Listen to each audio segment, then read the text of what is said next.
오늘 우리가 묵상하는 말씀은 여호수아서 5장 13절로 6장 7절까지 말씀입니다.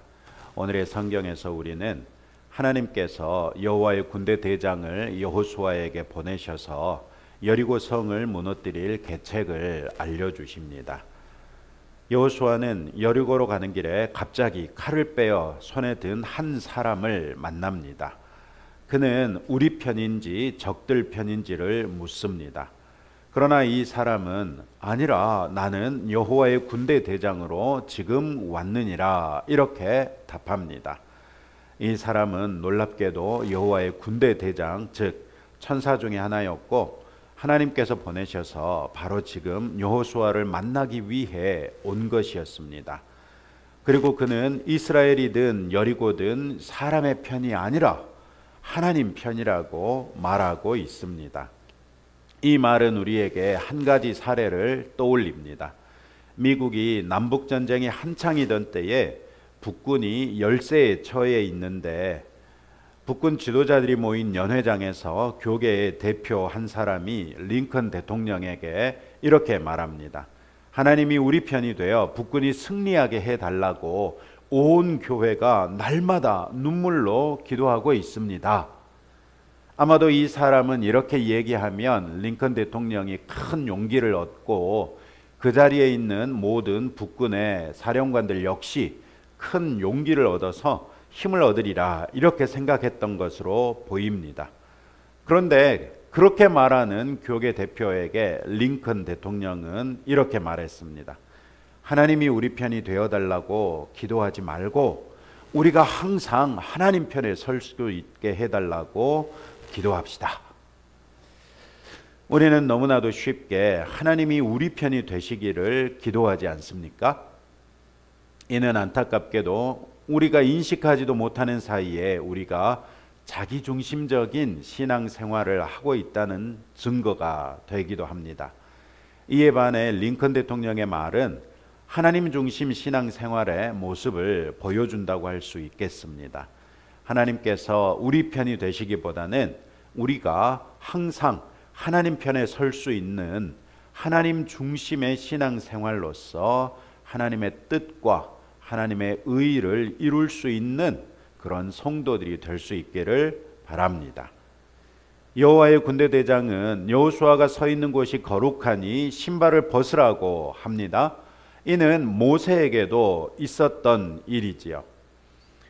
하나님의 말씀이 임하는 곳이 바로 하나님께서 임재하는 곳이기 때문에 여호수아에게 하나님의 말씀이 주어지는 그곳이 바로 거룩한 곳이 된 것입니다. 오늘의 성경에서 나는 여호와의 군대 대장이다 이렇게 말했는데요. 이게 엄밀하게 말하자면 여호와의 군대 대장이라고 번역하는 게 좀 불편합니다. 엄격하게 이 표현은 영어로 번역하자면 여호와의 군대의 군주이다 혹은 왕자이다 이런 의미거든요. 그리고 그런 표현은 다니엘서에서 딱 한 번 더 사용되는데 다니엘서에서 사용된 환경을 쭉 보면 하나님 자신을 가리키는 표현으로 사용되고 있습니다. 그리고 오늘의 성경에서도 보시면 6장에 넘어가서 2절 말씀에 보시면요. 5장 13, 14절에서는 나는 여호와의 군대 대장이다 이렇게 얘기했는데 6장 2절에 넘어가 보면 여호와께서 여호수아에게 이르시되 이렇게 말하고 있단 말이죠.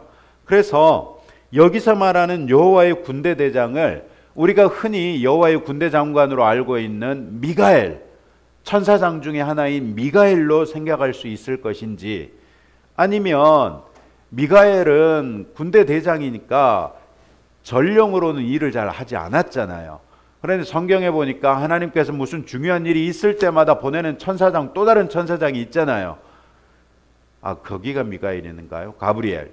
그 다른 천사장을 가리키는 것인지 우리는 이걸 놓고 좀 고민할 수 있어요. 그러나 이런 것들은 우리가 많이 고민할 필요가 별로 없습니다. 그냥 오늘은 성경에 나와 있는 그대로 받아들이고 나중에 천국 가서 근데 그 여호와의 군대 대장이라고 하신 분, 그분 누구예요? 하고 하나님께 여쭤보면 될 일이니까 너무 고민하지 말자고요. 그러나 어쨌거나 지금 하나님의 말씀이 하나님께서 직접 말씀하시는 것이든 여호와의 군대 대장을 통해서 말씀하시는 것이든 하나님의 말씀이 여호수아에게 임하고 있는데, 신약성경에 보면 하나님의 말씀이 곧 예수 그리스도이시고 그분이 곧 하나님이시라는 걸 우리가 알 수 있었지 않느냐는 거예요. 그러니까 하나님의 말씀이 임하는 바로 그곳이 하나님께서 임하시는 곳이고, 그렇다면 그곳이 바로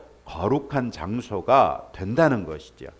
그 거룩한 곳에 선 여호수아에게 신발을 벗으라고 한 것은 하나님의 거룩함을 범하지 말라는 것이고, 그렇기에 여호수아는 하나님의 말씀에 순종하는 종된 낮은 자세로서 신발을 벗고 하나님 앞에 무릎 꿇은 것이죠.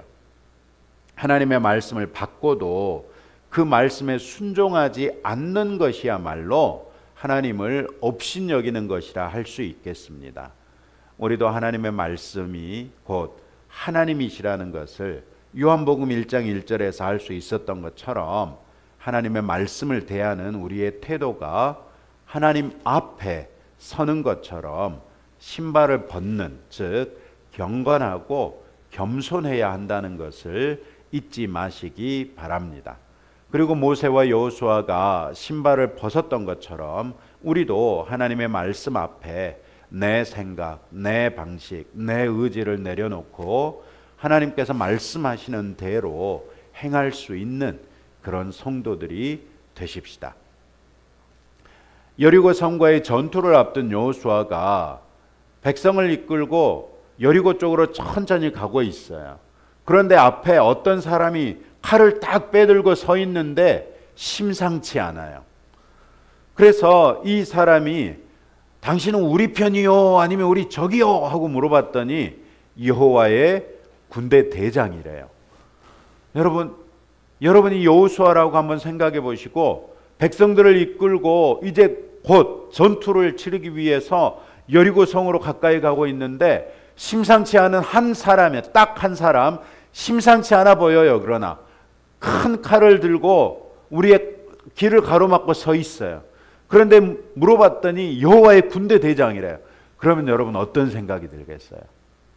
제가 여호수아였으면 됐다, 하나님께서 그의 군대 대장을 우리에게 보내셔서 우리와 함께 싸우게 하시니 이것은 이길 수밖에 없는 전쟁이겠구나, 이렇게 생각하지 않겠어요? 반드시 이기리라, 이런 확신을 가질 수 있었을 거예요. 그렇다면 그 다음에 드는 생각은 어떤 생각이겠어요? 이제 하나님께서 군대 대장을 보내셨으니 우리가 이기겠네. 그럼 전투는 해야 이기지 않겠어요? 그러면 어떻게 싸워야 되지? 이게 자연스러운 생각일 거 아니겠어요? 아니나 다를까 하나님께서 보내신 이 여호와의 군대 대장이 계책을 말해줍니다. 그런데 말해주는 계책은 도무지 계책이랄 것도 없는 것을 말합니다. 그저 양각나팔을 든 7명의 제사장들이 언약궤 앞에 행진하고 그 뒤에 언약궤가 행진하고 그 다음에 백성이 따라서 행진을 하되 침묵하면서 여리고성을 하루에 한 번씩 돌아라. 그리고 7째 날에는 똑같은 방식으로 7번을 돈 다음에 제사장들이 나팔을 길게 불면 백성은 소리를 질러라. 그리하면 성벽이 무너질 것이라는 거예요. 생각을 해봤어요. 제가 여호수아예요. 그리고 제가 이끌고 있는 백성이 저를 가만히 내다보고 있어요.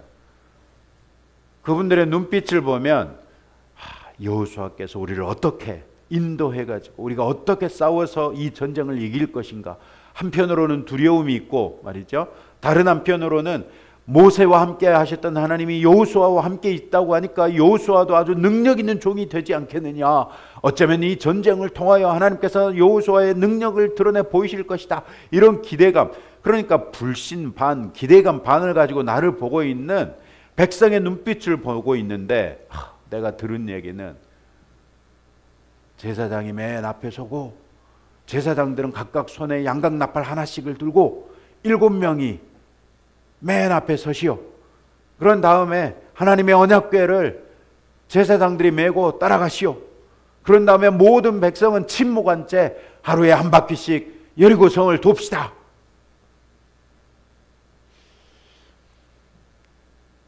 놀랍게도 여호수아는 하나님께서 일러주신 대로 백성에게 명하고 그대로 실천하게 합니다. 전투를 앞두고 이렇게 하라고 하는 여호수아를 본다면 여러분이 백성이라면 또 어떤 생각이 들겠습니까? 아니, 할례를 받게 하려면 요단강 건너기 전에 이미 우리가 정복해 놓은 땅에 있을 때 대적이 없는 그곳에서 할례를 받게 하든지 하지 말이야. 조마조마하게 할례를 했더니 그래도 한 사나흘 있는 동안에 무사히 넘어가니까 뭐 이번에는 전쟁을 치료해. 아니, 이 많은 수로 그냥 우르르 몰려가서 성벽을 무너뜨리면 되지. 무슨 7바퀴나 돌란 말이야 도대체. 이런 생각이 얼마든지 들지 않겠느냐는 거예요. 놀랍게도 여호수아와 이스라엘 백성은 그 말씀대로 행합니다. 이런 여호수아와 이스라엘 백성으로부터 우리는 우리가 말씀에 순종하는 태도에 대하여 중요한 교훈을 얻게 되지요. 순종은 곧 하나님께서 말씀하신 대로 행하는 것이라는 사실입니다. 이런 순종에는 내 이해와 생각과 취향 등등이 개입될 여지가 전혀 없습니다. 그냥 하나님께서 말씀하신 대로 하면 되는 것입니다. 오늘날 우리의 순종하는데도 취사 선택을 하며 선별적으로 순종하고 있지는 않습니까? 완전하고 온전한 순종이라야 하는데 우리가 할 수 있는 만큼만 순종하고 힘든 것은 지나치지 않습니까? 우리 스스로 생각하기에 충분하다 이렇게 생각되는 정도에서 멈추고 있지는 않습니까? 할 만큼 했어. 더 이상 못해. 우리를 납득시키시도록 때를 쓰면서 시간을 허비하고 있는 그런 불순종한 모습은 보이고 있지 않습니까? 여호수아와 이스라엘 백성의 본을 따라 하나님께서 말씀하시면 그대로 또 즉시 순종하는 성도들이 될 수 있기를 바랍니다. 그저 하나님께서 말씀하시는 우리 머릿속에는 성질이 급해가지고 제가 한 단어를 빼먹었어요. 그저 하나님께서 말씀하시는 대로 우리 머릿속에서는 일단 순종이라는 4글자가 자동적으로 떠오를 수 있을 정도로 즉시 그리고 말씀하신 대로 순종하도록 스스로를 훈련해 나가시는 우리 성도들이 되시기를 바랍니다. 그래서 하나님께서 무엇을 내게 말씀하시든지 일단 순종하고 보자는 것입니다. 내가 납득하든지 내가 이해되지 않든지 나로서는 적지 않은 손실을 감당해야만 하든지 아니면 내가 망할지도 아니 심지어 죽을지도 모르는 일인데 하나님께서 말씀하시는 것이 확실하다면 일단 순종해보자는 것입니다. 히브리서 11장에 나와 있는 믿음의 선진들은 한결같이 일단 순종하고 봤던 그런 믿음의 사람이었던 것을 기억하시고 하나님이 말씀하시는 대로 일단 순종함으로써 하나님께 영광 돌려드리는 주의 자녀들이 되시기를 주님의 이름으로 축복합니다. 오늘 또 이런 말씀을 붙들고 다음과 같이 함께 기도합시다. 하나님을 내 편으로 만들지 말고 내가 하나님 편에 서서 항상 하나님의 뜻을 이루는 하나님 중심의 건강한 그리스도인이 되도록 하나님과 하나님의 말씀 앞에 겸손해서 일단 순종하는 성도가 되도록 또 우리 나라를 위해서 기도해 주시고 또 우리 선교사님들 염두에 두시고 기도해 주시기 바랍니다. 또 주보 이면에 있는 금년도 우리 표어를 위해서도 기도해 주시기 바랍니다.